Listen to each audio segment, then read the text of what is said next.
Garuu Kiristoos dhiiga isaa sagati jabeessaan isin fureera. Inni akka oolaa mudaa hin qabne xurii hin qabneetisi. Ergaa Phexros duraa 1:19 dhiiga mudaa hin qabne kan jedhu laalla. Eeyyoonni Yesuus.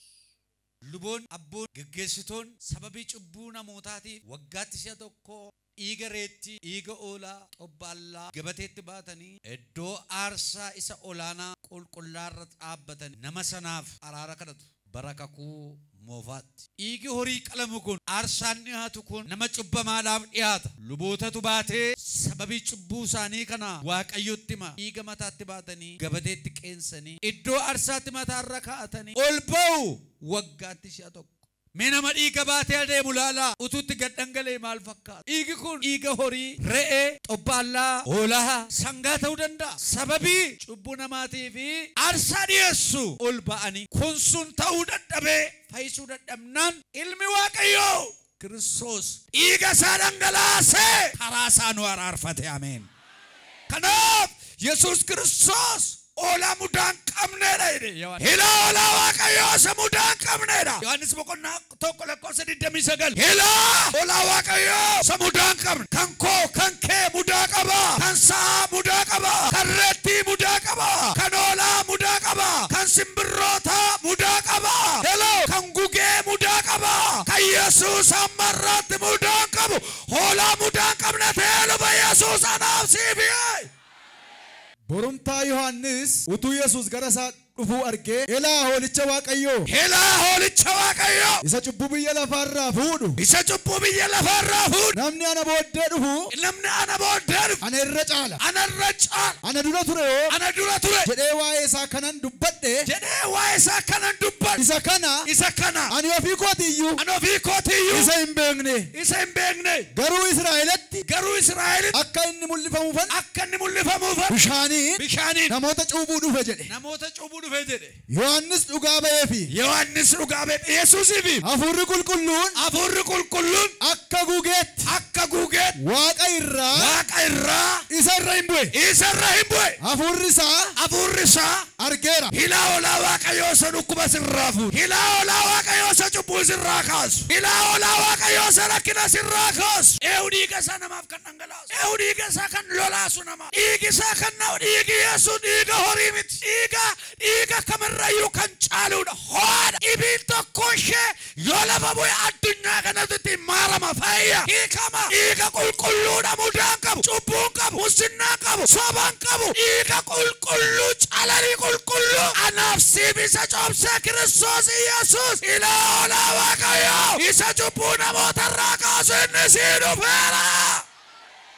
Harooni waggaatti si'a tokko dibata gaanfaa fuudhee aarsaa dhiyeesse. Iddoo qulqullaa'aatti ol bahee aarsaa naa dhiyeessee jedhe Waaqayyo. Iddoo isa caal aarsaa naa dhiyeesse. Odaa gaanfaa fuudhi aarsaa saba kanaaf ta'u walitti qabi naa dhiyeesse. Sanaanuu furamuu dadhaba. Sanaanuu cubbuun namootarraa ka'uu dide. Kiristoos Yesuus oolaa Faasikaa ta'ee dhufe. Akka hoolaa qalamuu irratti harkifamee deeme Yesuus. Wixxi fannoo irratti gaafa ol ganna buusaan jedhe hattuu gidduun jira. Maaloo achina dabarsaan hattootuma gidduu taa'ee jaalala abbaa isaa raa'ate. Yeroo harka isaa garasiif gara nama dooshaadhaan mismaara isa gaddumii fakkaatutti cabsanii wayyoo na dhukkubee natti buqqisaa. Yeroo gindillaa fuudhanii irra kaanii boquusaa cabsan wajjin marmaratee kufe wayyoo narraa kaasaa na dadhaben jedhe. Kun anaaf siif boquunsaa jala deebi'ee gindillaa harkifate malee cubbuu godhee wahatee mana namaa sinnaa nyaatee ejjee qabame miti. Anaaf siif jedheeti. Ameen ameen ameen. Obboleessa koo obboleettii koo anaaf siif jedheeti. Ameen ameen ameen. Dhiigni Kiristoos al tokko inni lolee humna cubbuu cabsu qaba. Siyaaressa dhiigi Yesuus humna dhiiga Kiristoos keessa jiru maal gochuu danda'a? Tokko dhiifamuu cubbuu. Gugee faaqalaa turan jabbiin dhiyaateetti bal'aan dhiyaateera. Rootonni dhiyaatanii mataa minaanii keessaa wanta hin jiru hunduu fayyisuu dide. Cubbuu namarraa kaasuu dide. Karaa Kiristoos garuu cubbuun ala namarraa ka'e. Tokkoffaa Phexros amma sagalirratti garuu Kiristoos dhiiga isaa sagati jabeessa sanaan nu fureera. Furamummaan hiikamu, furamummaan cabsanii bahu, furamummaan gadhiifamu. Karaa maali? Karaa dhiiga Yesuus. Inni lammaffaani gara Waaqayyoo akka dhiyaannuu fi dhiiga isaa dhangalaase. Isatti nu buta. Lewwota boqonnaa 5:7-10. Inni aarsaa sababii yakkaatiif dhiyaatu waan ta'eef lubichi akka aarsaa ibiddaan gubamee Waaqayyoof dhiyaatuuti. Iddoo aarsaa irratti gubee haa aarsu. Maatii lubootaa keessaa dhiirri hundinuu isatti haa nyaatu. Inni hundumaa irra qulqulluu waan ta'eef iddoo qulqullaatti haa nyaatamu. Sadaffaan hin oolcha du'a nu oolcha. Ba'uu boqonnaa 12 lakkoofsa 6-7 sitti faradamee ture sirraa kaase malee waaqa. Dhiigi sangaas hin fayyisu, dhiigi hoolaas hin fayyisu, dhiigi abbaa baluus hin fayyisu, dhiigi beektotaas hin fayyisu, dhiigi abboota qabeenyaa qabanis hin fayyisu. Dhiigi Yesuus garuu nama fayyisa. Kottaa warri baddan kottaa, warri achumaan haftan kottaa, warri dhiiga Yesuus hin beekne kottaa. Dhiigi Yesuus ho'aadha, dhiigi Yesuus nama fayyisa, dhiigi Yesuus araara, dhiigi Yesuus gara araaraatti nama buta, dhiigi Yesuus dhiifamuu cubbuu laata. Gara Yesuus kottaa, dhiigi Yesuus ho'aadha nama fayyisa. Ergansii qaba har'a. Dhiigi Yesuus gati jabeessa. Dhiiga Yesuus hin balleessin. Amiin jedhika.